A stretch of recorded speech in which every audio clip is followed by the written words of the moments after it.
Now, an Egyptian woman has won a case against the country's military after she was forced to undergo a so-called virginity test. Samira Ibrahim says she went through the ordeal with 6 other women after they were arrested during protests in Tahrir Square in March. Activists gathered outside the court celebrated the ruling, which says the virginity test can't be used in military prisons.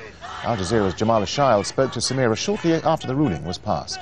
I'm extremely happy because I've begun to secure my rights, and not only my rights, but also those of other women protesters, especially those who have been abused by the military.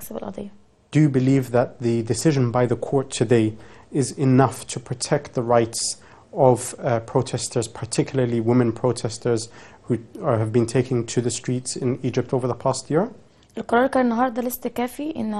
Today's verdict is not enough to defend the rights of women who want to protest. Those who gave the orders and those who committed crimes must be tried. My question then is, do you think that even though it is a small verdict, do you think that the soldiers on the ground and the military will actually adhere to this? The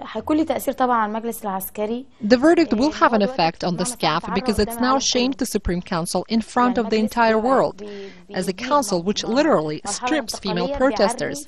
What's significant in this verdict is that it clearly states that virginity tests are illegal in all military prisons and detention centers. What about the actual people on the streets? How are they going to deal with the people on the streets? The Supreme Council is already going against public opinion, so I'm not sure what effect it will have on them or the military, because they already seem to be ignoring the people and their demands. But the court's verdict will definitely have an impact on public opinion.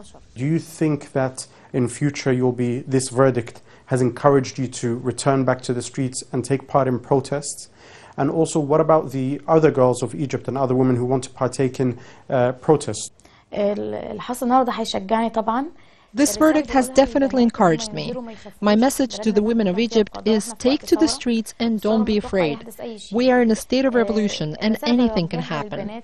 As for the other girls who have experienced the same as me, I call on them to file lawsuits in order to shame and embarrass the security services, so things like this never happen again. The Egyptian people will always be victorious.